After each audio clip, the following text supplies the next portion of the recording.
Hi hello welcome to our channel. నేను మీ journalist Sai. ORS అంటే ఓరల్ రీహైడ్రేషన్ సాల్ట్స్. ఈ పదాన్ని బ్రాండ్ మార్కెట్లలో బ్రాండ్ పేర్లలో నిషేధిస్తూ food safety and standard safety అధికారులు ఒక ఆదేశాలు ఇచ్చారు. దీనిపై గతంలో 2 సార్లు ఇదే ఆదేశాలు ఇచ్చినా వెనక్కి తీసుకున్నాడు. అయితే తాజా ఆదేశాల అనంతరం హైదరాబాద్లోని మ్యాగ్నా హాస్పిటల్లో పిల్లల వైద్యులుగా పనిచేస్తున్న డాక్టర్ ఎం శివరంజని సోషల్ మీడియాలో పెట్టిన పోస్ట్ ఇప్పుడు వైరల్గా మారింది. ఆ పోస్ట్ ఏంటంటే ఏం పెట్టారంటే ఇప్పుడు మనం గెలిచాం వాళ్ళు అంటే ఓఆర్ఎస్ కంపెనీ వాళ్ళ పదం వాడుకొని ఉండటమే కాదు, వారు ఆ పేరుతో ఈ క్షణం నుంచి అమ్మడానికి లేదు అంటూ ఆ వీడియోలో కన్నీళ్లతో భావోద్వేగంతో మాడారు ఆమె. ఇవి ఆనందంతో వచ్చిన కన్నీళ్ళని శివరంజని గారు ఇన్స్టాగ్రామ్లో పెట్టారు పోస్ట్. ఇన్స్టాగ్రామ్లో ఎందుకంత భావోద్వేగానికి గురైన అడగ్గా 8 ఏళ్ల పోరాట ఫలితం ఇది అని ఆమె కళ్ళతడి పెట్టుకుంటూ చెప్పారు. మీరు అడుగుతుంటే మళ్ళీ కన్నీళ్ళు వస్తున్నాయి. పిల్లలతో ముడిపడిన విషయం ఇది, అందుకే నేను ఇంతలా మనసుకు తీసుకున్నా అని చెప్పి ఆమె చెప్పారు. ఎఫ్ఎస్ఎస్ఐఏ ఏం ఆదేశాలు ఇచ్చింది? అసలు సాధారణంగా మనకి డయేరియాతో బాధపడుతున్నప్పుడు శరీరంలో సోడియం షుగర్ లెవెల్స్ పడిపోకుండా ఉండేందుకు ఓఆర్ఎస్ తాగాలని చెప్పి డాక్టర్లు చెప్తూ ఉంటారు.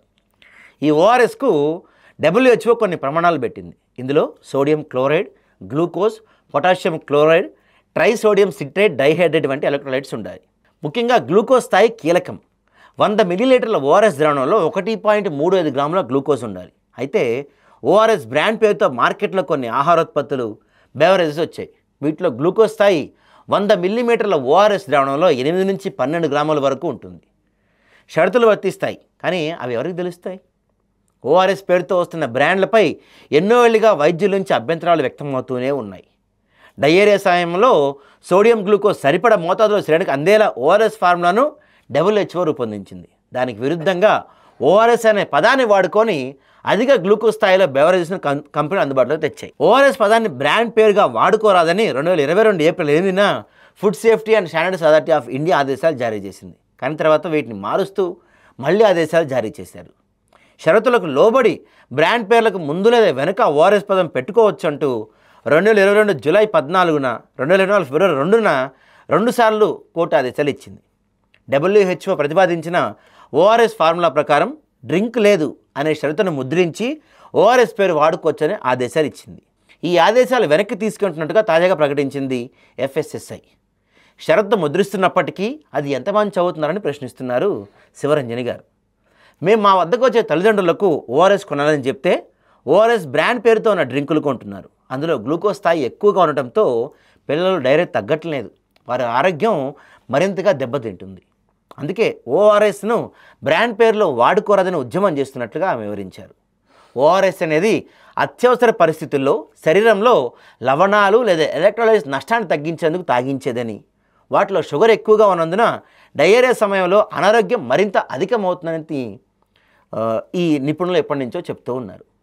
WHO ప్రమాణాలతో తయారు చేసిన ఓఆర్ఎస్లో ఎలక్ట్రోలైట్స్ ఉంటాయి. ఓఆర్ఎస్ బ్రాండ్ పేరుతో వచ్చే వాటిలో అధిక స్థాయిలో glucose, carbohydrates, vitamin C, sodium, potassium, chloride ఉంటాయి. 8 ఏళ్ల పోరాట ఫలితం ఓఆర్ఎస్ పేరుతో ఆహారం, బేవరేజెస్ ఉండకూడదని డాక్టర్ శివరంజని 8 ఏళ్ళుగా పోరాటం చేస్తూ వచ్చారు. ఏళ్ల తరబడి పోరాడుతున్నా ఎలాంటి ప్రయోజనం కలగదని కొందరు నవ్వుకున్నారు, మరికొందరు వృధా ప్రయాసాన్ని హేళన చేశారని ఆమె చెప్తున్నారు. ఎఫ్ఎస్ఎస్ఐ నుంచి తాజా ఆదేశాలు చూశాక 2-3 గంటల పాటు ఆనందంతో మాటలు కూడా రాలేదు. గొప్ప విజయం దక్కిందనిపించింది, కన్నీళ్ళు ఆగలేదని శివరంజని గారు చెప్పారు. డాక్టర్ శివరంజనికి పిల్లల వైద్యులకు దాదాపు 18 ఏళ్ళ అనుభవం ఉంది. పుదుచ్చేరిలోని జిష్మర్ నుంచి MBBS, MD పూర్తి చేశారు. పిల్లల సంరక్షణపై బేబీ అండ్ చైల్డ్ కేర్ అనే పుస్తకం కూడా రాశారు. ఆహారోత్పత్తులు, బెవరేజ్ విషయంలో ఓఆర్ఎస్ఎస్ అనే పదాన్ని బ్రాండ్ పేరుగా వాడకూడదని 2018 నుంచి సోషల్ మీడియా ద్వారా ప్రజల్లో ఆమె అవగాహన కల్పిస్తూ ఉన్నారు. మొదటగా సెంట్రల్ డ్రగ్ స్టాండర్డ్ కంట్రోలేషన్ ఆర్గనైజేషన్కు లేఖలు రాశారు. అయితే ఆహార ఉత్పత్తులు, బెవరేజెస్ అనుమతులు ఎఫ్ఎస్ఎస్ఐ చూస్తుందని CDSU స్పష్టం చేసింది. దీంతో ఎఫ్ఎస్ఎస్ఐకు లేఖలు రాశారు శివరంజని. 2021 నుంచి కేంద్ర రాష్ట్ర ప్రభుత్వ అధికారులకు లేఖలు రాస్తున్నాను. ఓఆర్ఎస్ బ్రాండ్ పేరుతో అమ్మే ఉత్పత్తుల లిక్విడ్స్ కారణంగా ఎదుగుతున్న ఇబ్బందులపై తల్లిదండ్రుల అనుభవాలు రికార్డ్ చేసుకోవటం, ఆధారాలు సేకరించడం, మెడికల్ షాపులకు వెళ్ళి ఓఆర్ఎస్ అడిగితే ఓఆర్ఎస్ బ్రాండ్ పేరుతో ఉన్న లిక్విడ్స్ ఇవ్వటం, ఇలాంటి వివరాలన్నీ సేకరించి ప్రభుత్వం దృష్టికి తీసుకెళ్లారు శివరంజని గారు. అయితే ఇదే అంశంపై ఏడాది మే నెలలో ప్రధాని నరేంద్ర మోడీ, కేంద్ర ఆరోగ్య శాఖ మంత్రి JP నడ్డాలకు కూడా ఆమె లేఖ రాశారు.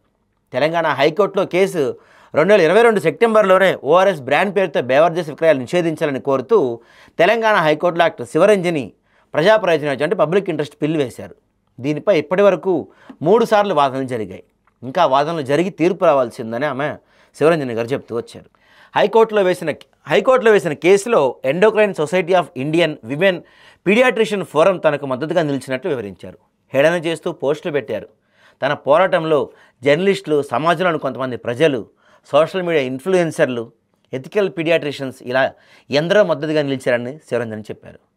చాలా సందర్భాల్లో హేళన ఎదుర్కొన్నాను. దీనివల్ల ప్రయోజనం ఉందని కొందరు నిరుత్సాహపరిచారు. కొందరు సోషల్ మీడియాలో ఫేక్ అకౌంట్లు తెరిచి నాపై దూషణలు, అభ్యంతరకర కామెంట్లతో పోస్టులు పెట్టారు. అయినా వెనక్కి తగ్గకూడదని నిర్ణయించుకున్నానని ఆమె చెప్పారు. అక్టోబర్ 14న ఎఫ్ఎస్ఎస్ఐ ఇచ్చిన ఆదేశాలు చూశాక చాలా ఆనందం అనిపించిందన్నారు. పిల్లల ఆరోగ్యంతో చెలగాటమాడుతున్న వారికి కనువిప్పు కావాలని, తల్లిదండ్రులు కూడా ఓఆర్ఎస్ పేరుతో వచ్చే బ్రాండ్లను కొనుగోలు చేయకుండా అవగాహనతో వ్యవహరించాలని శివరంజని సూచించారు. అయితే ఎఫ్ఎస్ఎస్ఐ ఆదేశాలను పోస్టులో పంపిస్తుంటారని, తనకింకా అవి అందలేదని శివరంజని గారు చెప్పారు. దీనిపై సంజయ్ రెడ్డి మాట్లాడుతూ ప్రస్తుతం లక్షలాది ఓఆర్ఎస్ బ్రాండ్ బెవరేజెస్ ప్యాకెట్లు మార్కెట్లో ఉన్నాయి. రాష్ట్ర ప్రభుత్వాలు, ఆరోగ్య శాఖ, డ్రగ్స్ కంట్రోల్ అధికారులు వెంటనే స్పందించి ఫార్మసీ దుకాణాలు వాటిని ఉపసంహరించుకునేలా చేయాలి. ఓఆర్ఎస్ బ్రాండ్ పేరుతో అమ్మకుండా కట్టడి చేయాలని చెప్పారు.